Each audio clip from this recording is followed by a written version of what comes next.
Swedish Academy of Sciences. I'd just like to inform you that we are on time, so they will arrive 11:45.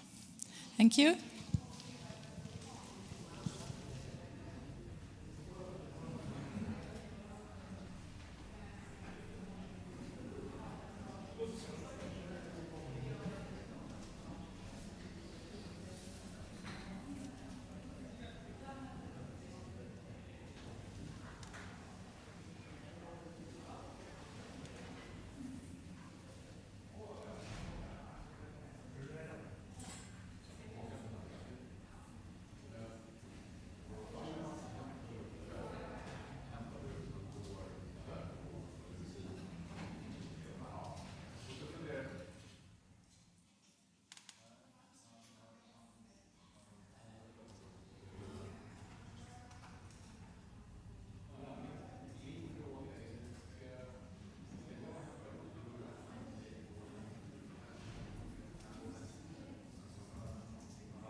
नमस्कार दोस्तों। यह अभी space week भी चल रहा है और आज जो है वो फिज़िक्स के नोबेल अवार्ड्स का अनाउंसमेंट भी होने जा रहा है। तो आज मैं भव्य टीम स्टारगेजिंग इंडिया और सारे फिज़िक्स लवर्स इस घड़ी का बहुत ही बेरहमी से इंतज़ार कर रहे हैं, बेसब्री से इंतज़ार कर रहे हैं। तो भव्य, आज ये फिज़िक्स का अवार्ड, नोबेल अवार्ड अनाउंस होने वाला है। तो आप क्या सोचते हैं किस फील्ड को शायद ये हो सकता है? मैं ऐसे कुछ कमेंट तो नहीं कर सकता क्योंकि मेरा ऐसे लाइक एक्टिव रिसर्च अभी कुछ है नहीं। मैं अभी मैंने अंडर ग्रेजुएट मैंने ख़त्म की। आई जस्ट गॉट ग्रेजुएटेड 2021 में। सो अभी मेरे को तो बहुत कुछ सीखने का है, बट लाइक मेरे को अभी ऐसे थोड़ा इंक्लिनेशन ज़्यादा, मेरा थोड़ा इंटरेस्ट पार्टिकल फिज़िक्स में है। तो मेरे को मतलब अच्छा लगेगा अगर वो फील्ड में मिले, और वहाँ पे भी एक्टिव रिसर्च होते ही रहता है और सारे फील्ड्स ऐसे लाइक इक्वली इंटरेस्टिंग है।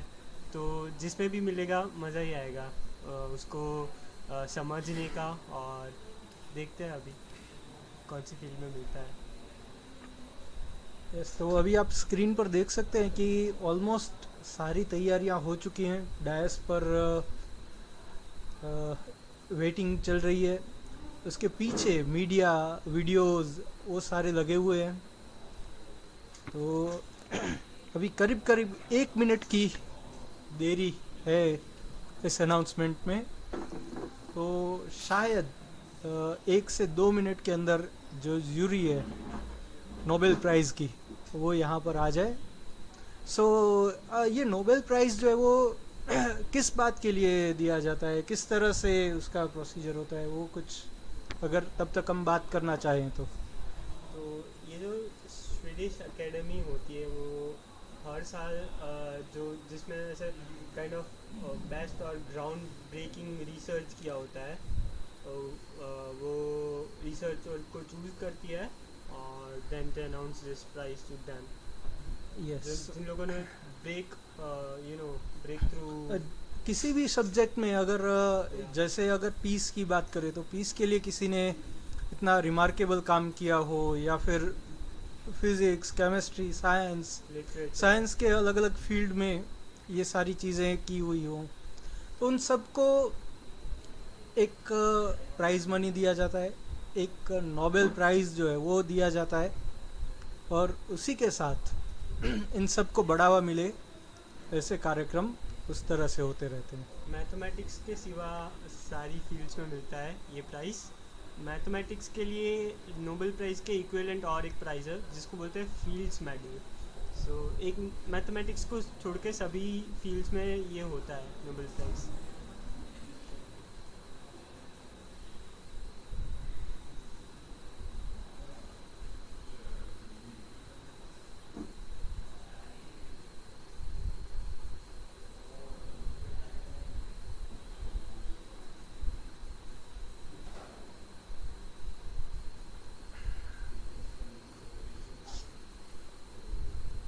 यस, सो डायस पर अभी नाम लग रहे हैं। We all are waiting, eagerly waiting to announce कि आज किस फील्ड में किस व्यक्ति को नोबेल प्राइज़ मिलने जा रहा है। We are eagerly waiting.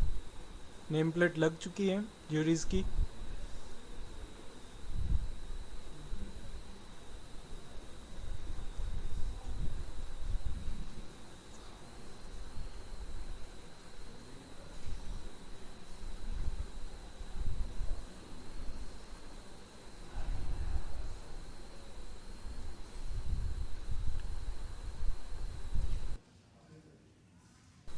So juries आ चुके हैं।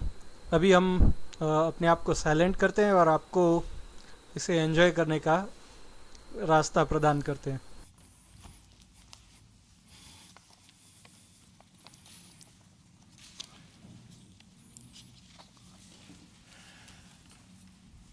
Good morning and welcome to the Royal Swedish Academy of Sciences and this press conference about the Nobel Prize in Physics. It's good to see all of you here today. And I would also like to welcome all those who are watching this press conference over the internet or on TV. I'm Göran Hansen. I'm the Secretary General of the Academy. And with me today, I have two members of the Nobel Committee for Physics. On my right, Hans Hansson, who is the chairman of the committee. And on my left, Professor John Wettlaufer, who is also a member of the committee. The Academy met in session this morning. We have taken the decision on the Nobel Prize in Physics. We have contacted the laureates, and now we're here to tell you about it. I will read the announcement first in Swedish and then in other languages. Professor Hansson will make some remarks on behalf of the Nobel Committee, and Professor Wettlaufer will present to you the science behind the prize. Kungliga Vetenskapsakademin har idag beslutat att utdela 2021 års Nobelpris i fysik för banbrytande bidrag till vår förståelse av komplexa fysikaliska system. Den ena hälften av priset utdelas gemensamt till Shukuro Manabe och Klaus Hasselmann för fysikalisk modellering av jordens klimat, kvantitativ analys av variationer och tillförlitlig förutsägelse av global uppvärmning. Den andra hälften av priset går till Giorgio Parisi för upptäckten av hur oordning och fluktuationer samverkar i fysikaliska system från atomära till planetära skalor. The Royal Swedish Academy of Sciences has today decided to award the 2021 Nobel Prize in Physics for groundbreaking contributions to our understanding of complex physical systems. One half of the prize is awarded jointly to Shukuro Manabe and Klaus Hasselmann for the physical modeling of Earth's climate, quantifying variability and reliably predicting global warming. The other half goes to Giorgio Parisi for the discovery of the interplay of disorder and fluctuations in physical systems from atomic to planetary scales. Die Königliche Schwedische Akademie der Wissenschaften hat heute beschlossen, den Nobelpreis für Physik des Jahres 2021 zu verleihen. Eine Hälfte geht gemeinsam an Shukuro Manabe und Klaus Hasselmann für das physikalische Modellieren des Klimas der Erde, die quantitative Analyse von Variationen und die zuverlässige Vorhersage der Erderwärmung. Die andere Hälfte geht an Giorgio Parisi für die Entdeckung, wie das Zusammenspiel von Unordnung und Fluktuationen physikalische Systeme von der atomaren bis hin zur planetarischen Ebene bestimmt. L'Académie royale des sciences de Suède a décidé ce jour d'attribuer le prix Nobel de physique 2021 avec une moitié conjointement à Shukuro Manabe et Klaus Hasselmann pour la modélisation physique du climat de la Terre, l'analyse quantitative des variations et la prédiction fiable du réchauffement climatique. Et l'autre moitié à Giorgio Parisi pour la découverte de comment le désordre et les fluctuations interagissent dans les systèmes physiques d'échelle atomique à planétaire. Koroliewska Akademia Nauk решила сегодня присудить Нобелевскую премию по физике одну половину Порвну Shukuro Manabe и Klaus Hasselmann за физическое моделирование климата Земли, количественный анализ вариаций и надежный прогноз глобального потепления. А вторую половину Giorgio Parisi за открытие того, как беспорядок и флуктуации взаимодействуют в физических системах от атомных до планетарных масштабов.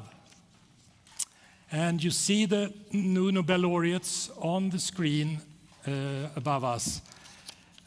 Here are some brief biodata. Shukuro Manabe was born in 1931 in Shingu in Japan. He got his PhD from the University of Tokyo, and he is, since many years, senior meteorologist at Princeton University in the United States. Klaus Hasselmann was born in Hamburg in Germany, also in 1931. He got his PhD from the Georg August Universität in Göttingen, and he's now at the Max Planck Institute for Meteorology in Hamburg. Giorgio Parisi was born in 1948 in Rome, in Italy. He got his PhD at La Sapienza Università di Roma in 1970, and he remains at La Sapienza as professor. With that, I'd like to ask Tors Hans Hansson to make some remarks on behalf of the Nobel Committee. Hans, please. Thank you. So, many of you might believe that physics is only about simple and ordered phenomena, like the Earth in its perfectly elliptical orbit around the sun, or atoms that are in perfect crystal structures, or electric currents that flow predictably from the socket through the lamps or to your refrigerator. But physics is much more than this.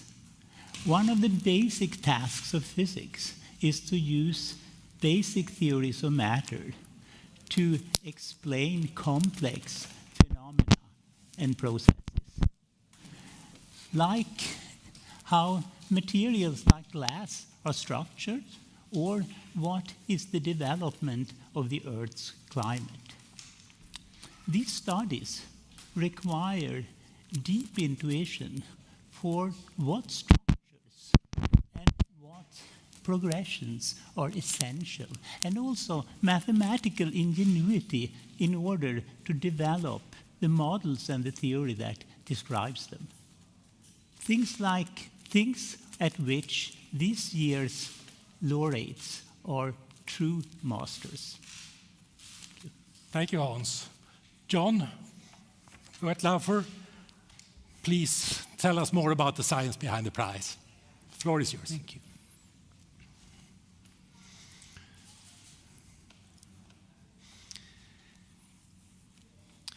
From a distance, complex physical objects can appear simple.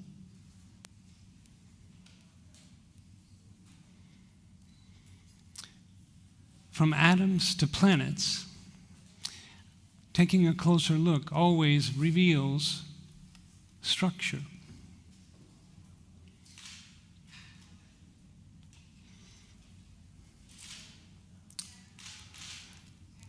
We are awash in complexity at every scale that we observe. As scientists, we ask, how much detail is required to explain the observations? Must we track every water molecule to explain the ocean? What length scales are important to understand if we are going to see what phenomenon emerge from such a system? One half of this year's prize focuses on the physics of Earth's climate. That's an old topic in physical sciences. It began in 1824 with Fourier. Fourier recognized that the atmosphere of Earth is ostensibly transparent to the visible radiation from the sun. And yet the Earth converts that visible radiation into what he called dark heat, the dark energy of Fourier's time. He surmised that this must interact somehow with the atmosphere to keep Earth warm.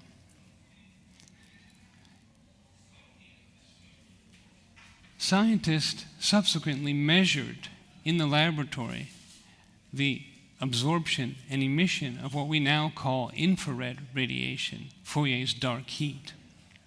And it was to take 70 years before Svante Arrhenius took these observations and these measurements and combined them in the first mathematical model of climate.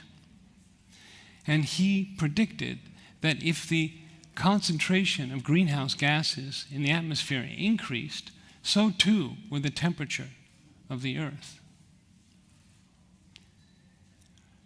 Another 70 years, 2 world wars, and the computer revolution would pass before Shukuro Manabe and his colleagues knit together this web of processes, including key aspects of the atmosphere's thermodynamics and dynamics, and made the first prediction, reliable prediction, that if you double the carbon dioxide in Earth's atmosphere, the Earth's surface temperature would increase by 2 degrees Celsius.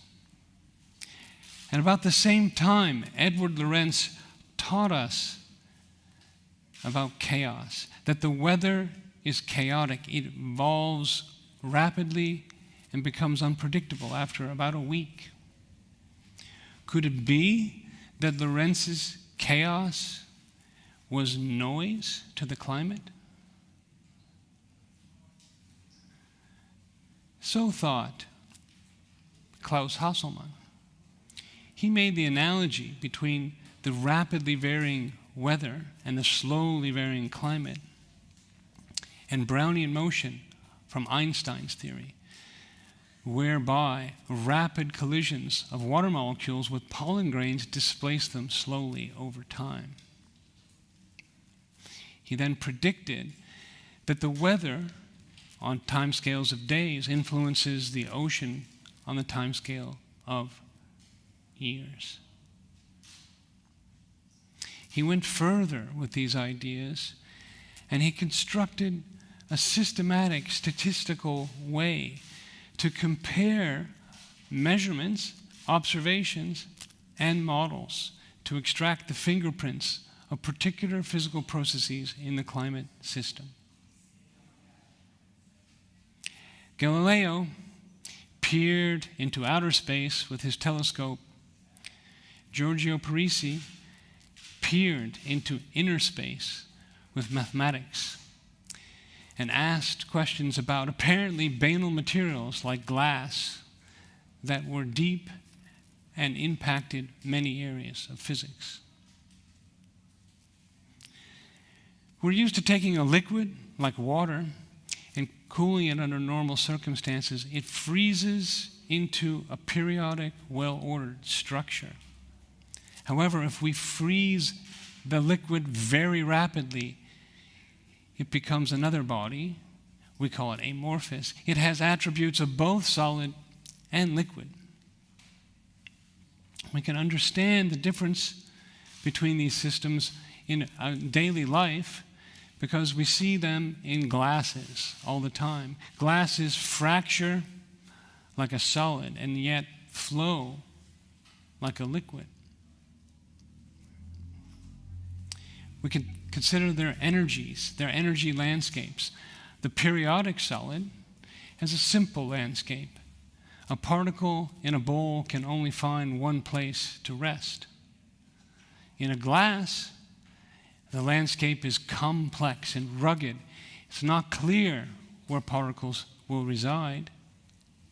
They are frustrated. Giorgio Parisi studied a magnetic version of a glass called a spin glass. Imagine that we can decorate this triangle with magnets that can either have their north poles up, north poles down, or they can flip between north up and north down. Okay. However, we have the stricture that no two corners can have the same orientation. So when we place the third, it breaks the stricture, it breaks the rule. So another one must flip, which drives the flipping of another one, and so forth, forever. The system is perpetually frustrated. Giorgio Parisi tamed this frustration, this complicated landscape, by building a deep physical and mathematical model which was so broad that it has impacted a vast range of fields far beyond spin glasses. From how granular materials pack, to neuroscience, to how we compute, to random lasers, and to emergent phenomenon far beyond what he envisioned in the 70s when he started this work. Thank you very much, John. And it's now time for questions from you, ladies and gentlemen, in the audience. We hope to have one of our Nobel laureates with us, but I don't know if he is on yet. He is. Okay, very good. Professor Parisi, are you there? Yes, I'm here. Very good. Thank you for being with us. We are in the midst of the press conference. Welcome. Thank you to you. Okay, you have watched it. Very good. And now we have journalists from Sweden and all over the world, and I'm sure they would like to ask you some questions. Who would like to start? Thomas von Heine, Thank you. Swedish Radio, Swedish TV. Swedish Television Public Service. Congratulations, Professor. Thank you. I'm curious, your part of the prize seems a little bit different from the others, but there is a connection, I'm sure. Could you describe the connection between your half and the other half? Well, during my work, I have studied many effects of disorder fluctuations. And for example, in about 40 years ago, I did introduce a new phenomenon, what is called stochastic resonance, together with Benzi, Sutera, and Vulpiani. That was supposed to give a qualitative description of the phenomena of glaciation, of big glaciation, and give some qualitative explanation of the periodicity of qualitative and quantitative explanation of the periodicity of 100,000 years. So this idea, this was not directly related to spin glasses, but was part of my study of interplay between fluctuation in physical system. Thank you. Thank you. David Keaton over there. From the Associated Press. Congratulations, Professor, on this award. This award comes just a few weeks before the COP26 kicks off in the United Kingdom. Do you have a message for world leaders that will be gathering to take decisions on ways to limit climate change, given the work that you've done, and today as a Nobel laureate, do you have a message for them? Well, I think that it is urgent, it's very urgent that we take a very strong decision and we move a very strong pace, because we are in a situation where we can have a negative, positive feedback, and that may accelerate the increase of temperature. So it's clear that for the future generation, we have to act now in a very fast way, and not with a strong delay. Thank you. We have to act now. That was the message from Professor Parisi. More questions? Yes, sir. Yes, gentleman over there.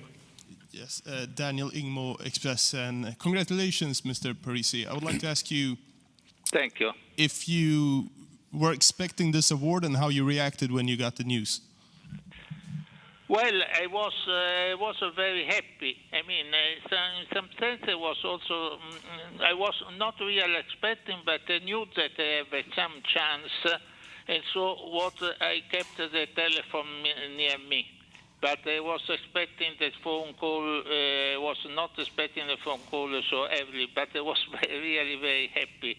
I mean, I was not expecting, but I knew that there was some non-negligible possibility. Right. Any more questions? Yes, Maria Gunther. Yes, this is Maria Gunther from Dagens Nyheter. Congratulations to your prize. You have been working in many different fields in physics. What are you working on now?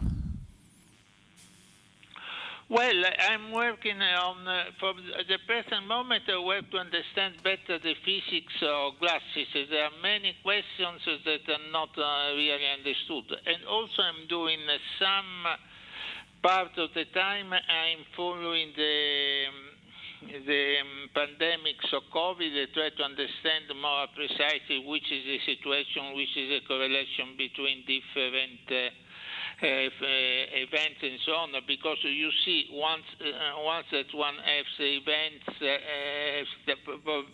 this data, big data, it is very important to follow with different techniques, with different viewpoints.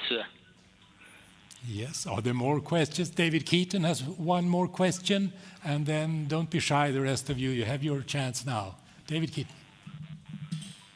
Thank you. David Keaton again from Associated Press.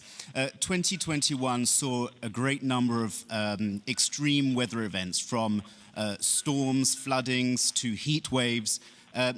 In your opinion, Professor, how important is it to truly understand weather patterns, and how can this understanding help prevent further catastrophes? Look, there are many, many things that we do understand by weather, and also with the effect of the contribution of the other two, or Sukuru, or Manabe, Klaus Assmann. So this is very important. It's clear that there are still some details that we have to understand, because we have to understand the role of ocean and so on. But what is quite clear that the effect of climate changing is that more energy is emitted in the atmosphere, and if you have more energy in the atmosphere, the chance of extreme event is going to increase very strongly. Thank you. Are there any more questions to Professor Parisi? Yes, one more question, please, lady over there. Anneli Megner-Arn, TV4, congratulations on the Thank prize. Yes, I wonder, when you find these spin glasses and how they fluctuate, is it a little bit like artificial intelligence? I mean, there are so many different ways in which they can form. So I wonder if you can shed some light on that, how you sort of get into the clue of this. Well, the point is that glasses, a system like glasses, are very familiar in nature, and also complex objects that we normally see, but we don't recognize as complex. So one has to make, from one side, some kind of general theory, and some specialized this theory to the particular object that you want to study. Great. There we got some light through the spin glass. One more question. Yes, from Lundagård, students' newspaper in Lund University. Please. Yes, thank you so much, and congratulations on the prize. As a student magazine, we're wondering, how will you celebrate this prize? How do I celebrate? Well, I really had not the time to think about, because also with COVID restriction, we cannot have a very big celebration, but I think that I should do something, but I'm not really decided. Well, Professor Parisi, when you can travel again, I'm sure the students in Lund will throw a great party for you. Yes, we will. Oh, yes, I believe so. Thank you. We're glad to have you. Any more questions to Professor Parisi? If not, thank you very much, Professor Parisi, for being with us at the press conference, and congratulations again to your Nobel Prize. Okay, thank you so much. Goodbye. Bye-bye. And now, are there any questions to the panel? Please, Ali. Do you want me to ask in Swedish or English? We can continue in English. Okay. As been said, these are quite different prizes. What is the link between them? Hans? So it is a divided prize. We should say that first. It is two pieces to this prize. But there is also, as you saw, it was an overreaching, description of the prize, which indicates that although these are two parts, two different prizes, it's divided into two, it's not one prize.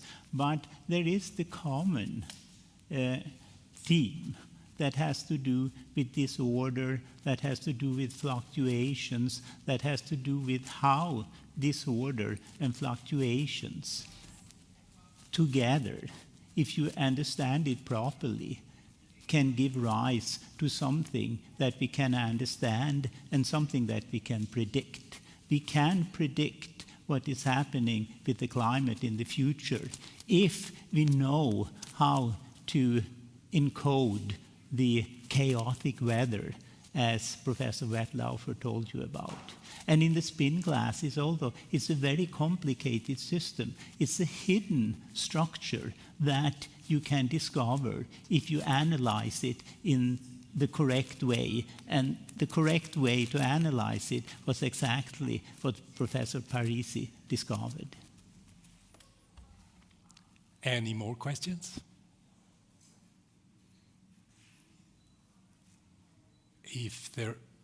Yes, Lunda går again.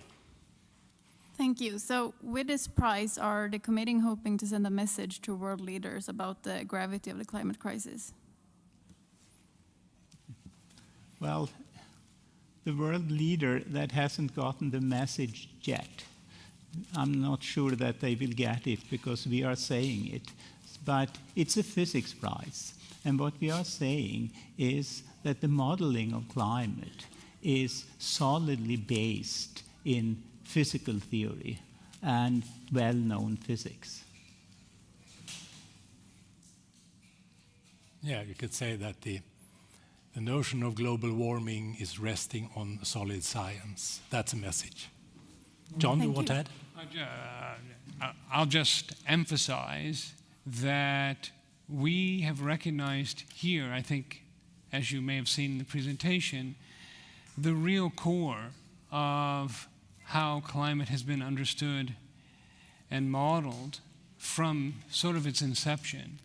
And so our message is that we believe in physics, and that we're recognizing that emergent phenomena sometimes require you to look at all the individual complicated physical mechanisms and knit them together to make a prediction. And back to the question here, the overarching theme really does wed these two approaches. Giorgio Parisi's work looks at the underlying disorder and fluctuations and predicts emergent behavior. And the link between his work and Shukuro Manabe's work is the recognition by Klaus Hasselmann that fluctuations are key for predictability. And so we do not understand predictability unless we understand variability. And that's a key here. Thank you so much. Thank you. More questions? If there are no more questions to the panel, we close this part of the press conference, and now there will be opportunities for interviews with experts for those of you who have requested such. Thank you very much for your interest, and perhaps we'll meet again tomorrow. Thanks.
So guys, this is all.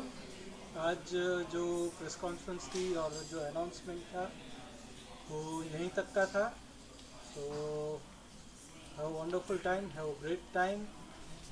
और जो climate change के ऊपर जो report आया है उसके ऊपर भी बहुत सारी बात होगी. और उसी के साथ Professor John Wettloffer, could you summarize what this year's Nobel Prize is about? Yes. The overarching theme is what we could think about as an umbrella of complex physical systems. Of course, when we look out in nature, there are plenty of complex physical systems. But what emerged from the committee's work was the duality between the study of Earth's climate, which is complex on scales from millimeters to the size of the planet, and Giorgio Parisi's work, on the other hand, which actually does come back to climate, as he mentioned in the press conference, but he's building from the disorder and fluctuations of complex systems at their microscopic constituents and predicting the behavior, whereas the work of Shukuro Manabe is taking the components of individual processes and knitting them together to predict the behavior of a complex physical system. And Klaus Hasselmann sees both the value of the microscopic understanding and the implication of the macroscopic climate problem. And so I think that's a summary, even though we've divided the prize between the climate part and the disorder part, they really are linked. And how would you explain this prize to a child like 10 years old? Right, so I would focus on the process of the greenhouse effect. The hardest part to understand about why is it that if we put more carbon dioxide or water vapor into the atmosphere, the planet warms, is that everything is invisible. We don't see infrared radiation, but we can think about the way in which the atmosphere interacts with infrared radiation, just like when you're driving down the road in a car, and your headlights on a clear night go as far as you can see them, whereas if there's fog, you see that the fog is absorbing the visible light. And it's that which is important for the greenhouse effect in the infrared. It's just an analogy, but the light is absorbed and some of it bounces back to you. That's a little bit like what's happening in the greenhouse effect that has taken from 1824 until 1967 to really understand quantitatively. The work of Giorgio Parisi looks inside of glass. You can see through glass, and yet when it was made, it was flowing. It was hot and flowing like a liquid. When it's on the window, it's solid. So why is that? And the reason that is that it's made of both components in a different way than normal solids are. And everything is a complex system. So, right, as opposed to having all your atoms in a row, this doesn't happen in a glass. There's a little chunk over here that looks like a solid, and this sort of looks like a liquid, and this looks like a solid, almost like you really spilled something. And it just sort of found itself organized on the floor. And coming back to climate, what is actually the difference, the main difference between weather phenomena and climate? Right. So crudely, the first thing you could say is that the climate is the average of the weather. We know that we can't predict the weather beyond 7, 10 to 10 days, something like that. So then how can we predict the climate? Well, the weather doesn't, except for extreme cases like tornadoes, the weather doesn't explode, you know. It rains and then it stops raining. Sun comes out. The weather is chaotic, but it's bounded. It doesn't blow up. And the climate is taking big steps through the weather. And so it sees some average on the big steps that it takes. And we know, it's very predictable that on average the temperature in Stockholm in December is, minus 10. Maybe not, minus 7. Zero, maybe? Yeah. We don't know. And in the summer, a high temperature would be 30 degrees. And so we know how the weather behaves on these every month. And the question is, as we put more things into the atmosphere like greenhouse gases, how does climate change? How does that periodicity change? So what is the major obstacle actually to make climate predictions? Right, so people used to think it was just bigger and bigger and bigger computers. And so one direction there is to build bigger and bigger and bigger computers, which people have done. It gives you more and more realism. But it's not clear that that will actually solve the problem, because we cannot track the smallest scales in the climate.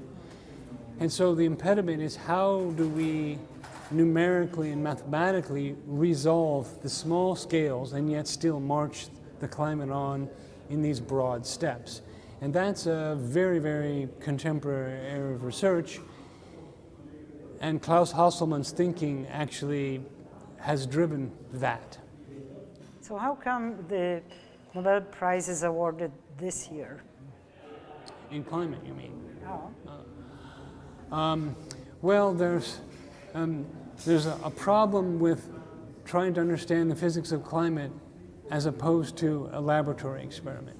In a laboratory experiment, you go in on a Monday morning and you do your experiments today, and you have your results today or tomorrow. Our observations are till right this second, and then to the next second, to the next second. So we only know the future by making predictions. And so we want to recognize the veracity of basic physical arguments and models in trying to predict the future. However uncertain that is, we need to embrace the prediction and its uncertainty. And that's what happened now. That's, so we could have said, well, why this today and why not, last year? Well, there's a lot of things to choose from, and it seems reasonable now, given that the principal architects of this have been doing their work since the 60s, that it makes sense to recognize this with such a prize at this time. So let's come back to the Nobel laureates this year. Did you talk to them? What did they say? So we called them right before the press conference, and we had trouble getting a hold of Giorgio Parisi, and then he finally answered, and he was very excited. He also recognized, we described to him the prize, he also very clearly recognized the importance of the other part of the prize, which I thought was typical of him, of his insightfulness, because he's worked across so many different areas. And then we spoke to Klaus Hasselmann, and then we spoke to Shukuro Manabe, and Klaus Hasselmann was dumbfounded, and he knows Shukuro Manabe but not Giorgio Parisi, and he was very, very pleased, as anyone would be. And I would say Shukuro Manabe was, to use an American English term, gobsmacked. He said, but I'm just a climatologist. And I think that's the point, is that we explained to him our rationale, and that he really did construct the models from which all future climate models were built. And I think that scaffolding is essential for the improvement of predictions of climate. my last question would be, what makes you excited about this year's prize? Well, first of all, what makes me most excited is that the physics is exciting, and so we learned an enormous amount from our own research on the committee and from the international community. So, in a very selfish way, digging very deep into the history and all of the science that led up to their discoveries that are being awarded is just liberating, So for me as an academic, I've learned an enormous amount that I didn't know before, a lot of detail. And so that's a selfish perspective. The unselfish perspective, perhaps, is that I think this sends a message that there are these areas of physical science that really are important. And you would think that they were also not connected, but they are, on a fundamental way. They're connected. And I think that shows not just the world, but the scientific community, how these things are interwoven. And I think it gives other people license to do new things. And I think that this holds up a light for other people going forward. Thank you, John Wetlaufer. It's a pleasure to talk to you. Thank you very much.